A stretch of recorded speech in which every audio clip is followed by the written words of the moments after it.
I bet you can't guess where I was yesterday.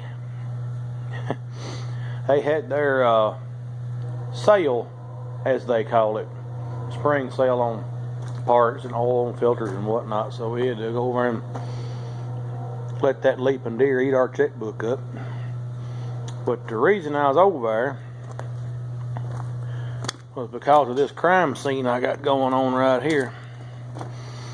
I remember I had a video up. I don't know when I made that. It was where it was fountains of deer, where it was a puking oil out that plug up there you take out to pour your oil in. And so I got to take the fan shaft out because there's a seal here, right there, that's letting engine oil go that way, and it goes by those seals, which overflows the system. That's where the problem comes in. But to get the fan shaft out, of course, the air intake surrounds. It's got two, you see the hollows there. They surround the fan shaft, and then there's a little bowl, strainer bowl that sticks up in the way, so the carburetor had to come off. But so I went over there. All the parts is live. We got a new back bearing and all that to go on the back of the fan shaft. And this actually comes in two right here.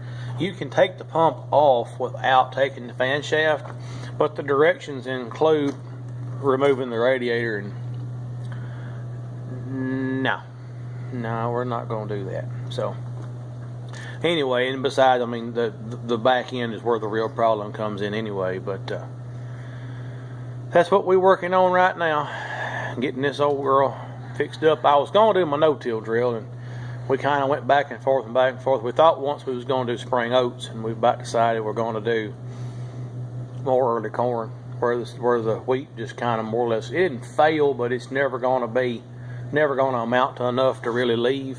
But we're going to have to thicken it up, and there wasn't enough acres, and we just decided the best thing to do. I went and called my seed guy and told him to give me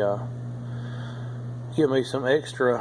I'm going to get some 67 40 cab this time and put out some of that early, and we'll have 64 35, and we'll have, I'm going to do some more 65 20.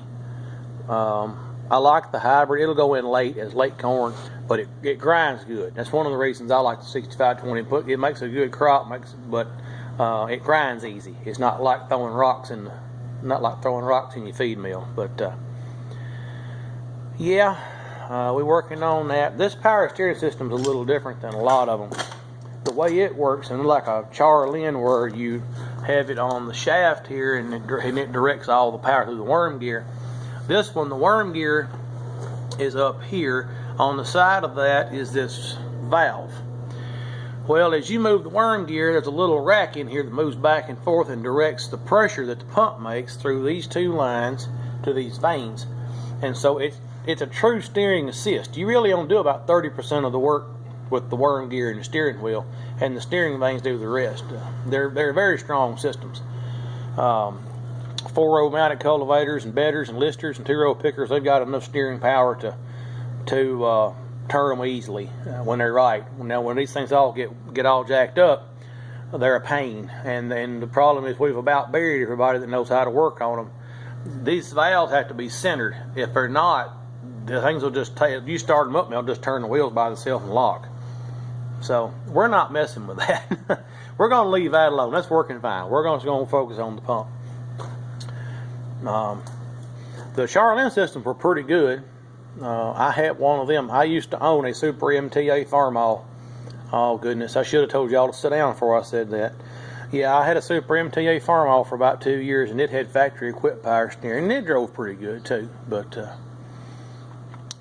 I don't think it had the power this one does. But anyway, that's enough of me rambling. I'll probably have a video or two with it took apart, because I don't get nothing like this done real fast. I've got to haul manure today and tomorrow, and they said my parts would be in on Saturday, which means Monday, so we'll probably go pick them up Tuesday. Anyway, thanks for watching. Y'all have a wonderful day.